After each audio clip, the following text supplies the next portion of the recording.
Lep pozdrav, hvala za besedo. Moj namen je iti v zelo konkretno stvar, predvsem odgovoriti tisto, kar je že, pa nisem vedel, da bo Jelena to vprašala, kako to iti na to pot deklerikalizacije, vloge duhovnika, laikov in tako naprej. In imamo eno sredstvo, za katerega sem tudi malo bolj odgovoren, to je homilija. In bom poskušal pokazati, kaj se da narediti, kaj je že narejeno in katero smer bi lahko šli, da dejansko naredimo to pot. Začetek, čisto preprosto, citat iz homiletičnega direktorja, kjer je jasno postavljeno, kdo sme pridigati, kdo je tisti, ki je nosilc. Vsi razumemo, zakaj. Gre za razodetje, ki prihaja od Boga in zato je seveda odgovoren samo posvečen. Le tisti, ki je posvečen za vodstvo bogoslužja cerkve. To je še vedno veljaven homiletični direktorij, ki še vedno dopušča seveda, vendar v posebnih situacijah, s posebnimi priložnostmi.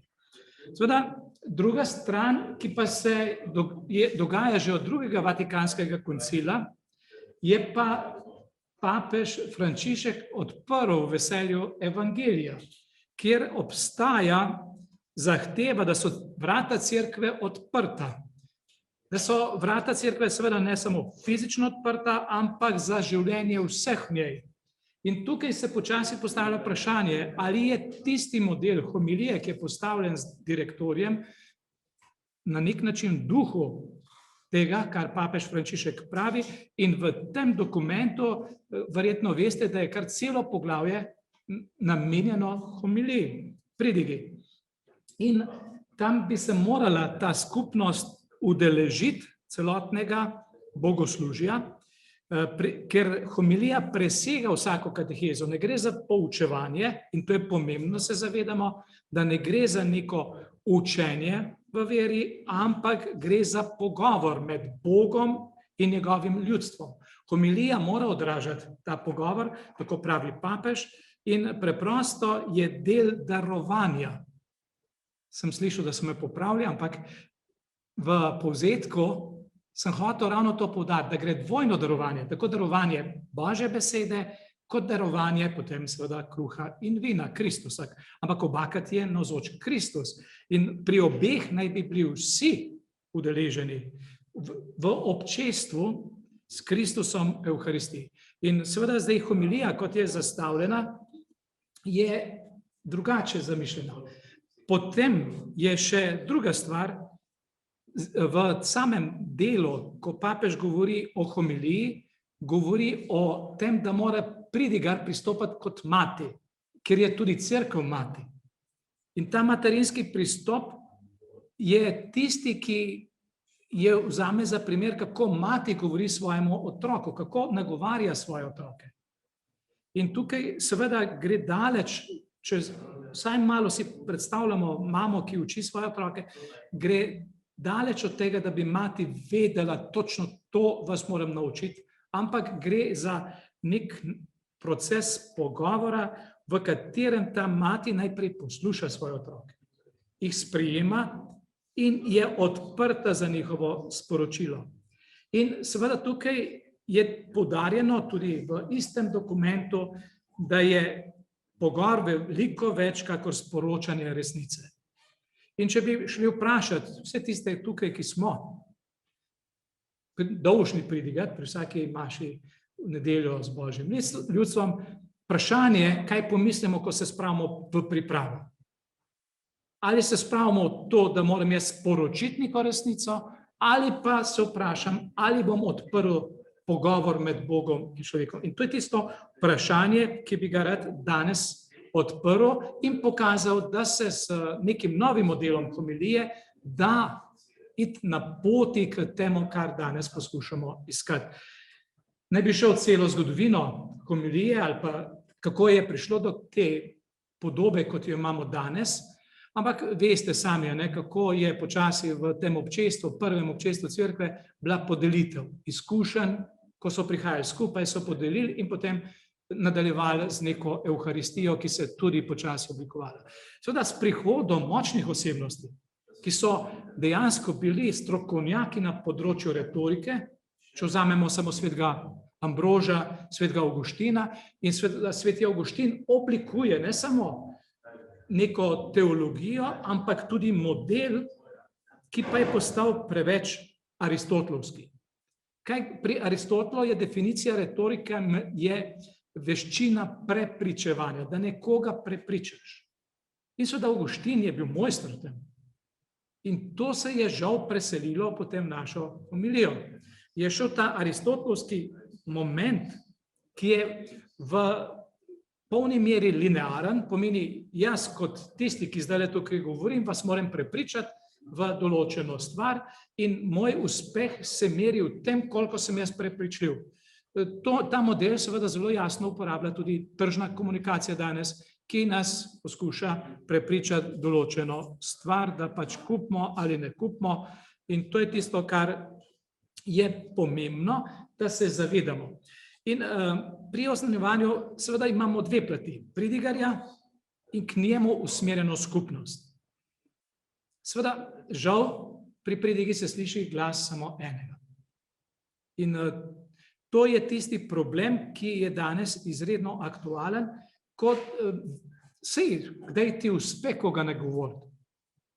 Ampak to ni stvar skupnosti. To je dejansko veščina tebe, ki se izkažeš ali se ne izkažeš kot dober pridigar. In seveda tukaj, če gremo naprej, gre za en poseben tip komunikacije, ki je ostal skozi zgodovino, se še vedno oblikuje, še vedno se na nek način procesira in seveda za recimo vzgojo nekega bogoslovca je zelo pomembno, da zna govoriti, da zna nastopati.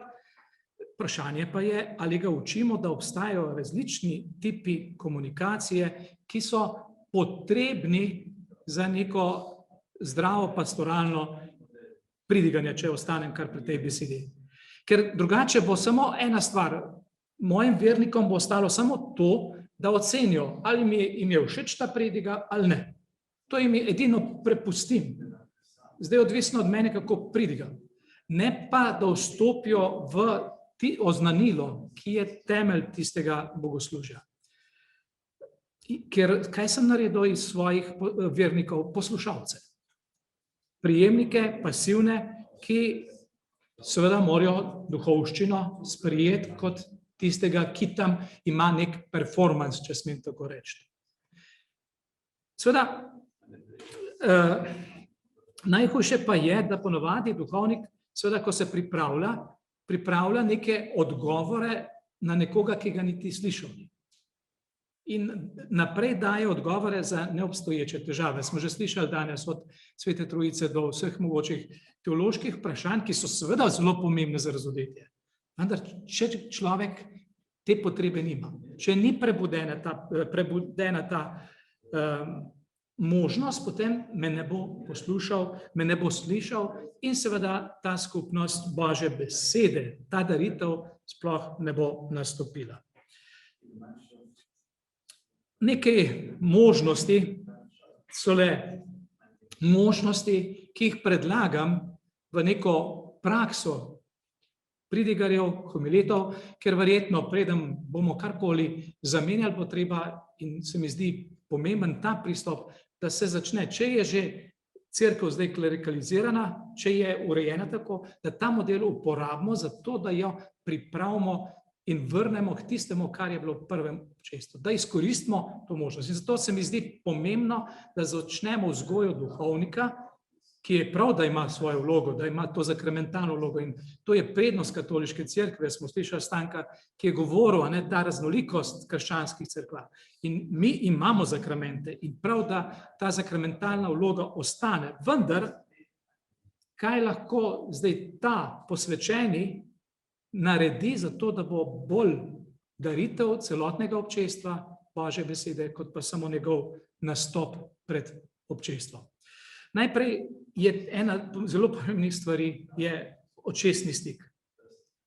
In to, da sem povezan, da vem, komu pridigam, da imam ljudi pred sabo. To je ena prva možnost, ki jo imam. Da sem seveda tudi odziven, če vidim, kaj se dogaja, da se znam odzivati. Seveda ne gre za to, da sem všečen, to še zdaleč ne, ampak gre, da se vidimo.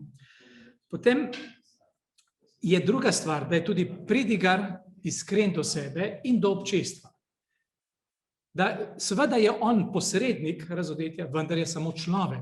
Tudi on v vsej svoji posvečenosti je človek in razodet svoje ali pa biti resnično človeški, v katerem prizna tako svoje pozitivne kot negativne plati svojega, tudi duhovniškega ali diakonskega življenja, preprosto pomeni, da ljudje nagovarjajo, da se čutijo nagovorjene z te človeške plati, ker šele takrat jih lahko dvignem tudi višje. Potem, da se prilagodi svojim poslušalcem. Poiskati mora lažjo komunikacijo. Meni od besed, načinov in seveda, kar je pomembno, da se zavedam, da posredujem neko novico za nadaljnjo interpretacijo. Ne, da je to suha resnica, ki se več ne da interpretirati, ampak da je moje govorjenje z ambonom zato, da ljudje interpretirajo, seveda, kako pa interpretirajo, pa ni v moji oblasti, lahko jih samo usmerjam in vabim. Potem druga stvar, kar lahko naredimo, da se zavedam, da, kar sem že prej začel, da beseda ni samo po sebi pomen lasten. Če jaz nekaj rečem, ne pomeni, da bodo ravno to razumeli moji poslušalci. Hans je že začel, Hans, mislim, da si ti začel z Vaclavikom, ne? In Vaclavik jasno pove, da je to zelo zapleten sistem, ki ga nikoli ne bomo v polnosti obvladali in to je dobro, to ni slabo. Ker pomen daje poslušalc. Tisto težo da poslušalc. Če seveda pridigam za ljudi, če pridigam zase, potem to ni potrebno vprašanje. Če pa pridigam za občestvo, potem se moram pa zavedati, da pomen sporočilo daje šele poslušalc, ne pa jaz. Seveda, tudi če vzamem svetopisemske prilike ali pa zgodbe ali osebnosti sporočila, jih morajo poslušalci ponotraniti, jih morajo vstopiti v njih. Če ne vstopijo v njih, preprosto niti interpretirali jih ne bodo. In tukaj je zelo pomembno, da se tega zavedam. In seveda še tista stvar, kar je zelo pomembna, je konkretizacija. Moja pridiga ni zato, da jaz nekaj razložim, zato, da bodo šli na izpit iz eksegeze, ampak zato, da to sporočilo stopi v življenje. Gre za konkretizacijo. In vendar, če je težava, konkretizacija lahko samo v konkretni situaciji. In zdaj, ali jaz razumem konkretno situacijo ljudi, v kateri so. In recimo moja osebna, ki nisem nikjer na župniji, zelo velika težava je, kako pridigati, ko me nekam pošljajo. Veliko lažje je bilo meni pridigati, recimo v Želimah, ko sem bil 24 ur z dijaki, veliko lažje je bilo na župniji, kjer sem bil tudi 24 ur in sem vedel, kaj so te življenjske situacije teh ljudi. Seveda nekaj že popridigaš, ampak vedno s tisto strahom, ali sem res stopil njihovo življenje. Ali to, kar predlagam, dejansko nagovarja njihovo situacijo, v kateri so. In seveda, kar je temeljno, in to se mi zdi pomembno, kar smo danes že večkrat slišali, poslušanje. Poslušanje je v temelju vsakega dobrega pridigarja. Ker če hočemo vzpostaviti dialog med občestvom in pridigarjem in seveda še bolj pa med občestvom in Bogom, potem je treba poslušati. In poslušanje, tega se je treba učiti, kaj to pomeni zdaj konkretno v nekem smislu poslušanja, je dejstvo, da ne hodim z avtom po fari, ampak zame je bilo čisto preprosto, s kolesom, peš, poslušam, grem po maši ven, sem z ljudmi, da slišimo, ne da jih izzivam, ampak da slišim, kako odmeva to, kar govorim. Da sedim v pisarni ne samo zato, da izpolnim formular, ampak da poslušam, da grem po župniji. To je začetek poslušanja. In da potem, ko se spravim pridigati, imam konkretne ljudi pred očmi. Da vedno vsaj komu v cerkvi pridigam. Pridigam pa ne zato, da mu dopovem, kako mora on to razumeti, ampak da v njegovem razumevanju odmeva tisto, kar Bog sporoča. Da mu oznanjam evangelij. In to je tisto, kar sem našel, ker da noste mislili, da je vse moje, to je tako zvana konverzacijska homilija. Konverzacijska homilija je model, ki ga je Wesley Allen razvil in poskuša pokazati, da je oznanjevanje evangelija odgovornost celotne cerkve. In to mora seveda najprej duhovnik, diakon v sam sebi prevzeti. Da se zaveda, in to smo videli v najrazličnejših modelih, recimo vidva sta na koncu predstavila, naj bo v neokatehumenski skupnosti, naj bo recimo ta alfa model, tudi recimo v katehezi in povsod, če se ne zavedamo, da to ni naloga mene kot službenega duhovnika, ampak je to nek model, ki zahteva odgovornost cerkve, potem bomo težko zamenjali to matriko ali to model, ki ga imamo, in bomo težko stopili v tako imenovano konverzacijsko homilijo, pogovorno homilijo. To ne pomeni, da se jaz hodim z mikrofonom pa pogovarjam, lahko tudi, to ni nič narobe. Ampak gre za to, da se zavedam, ko pridigam v kontekstu občestva, ki ga imam pred sabo. Hvala lepa za pozornost.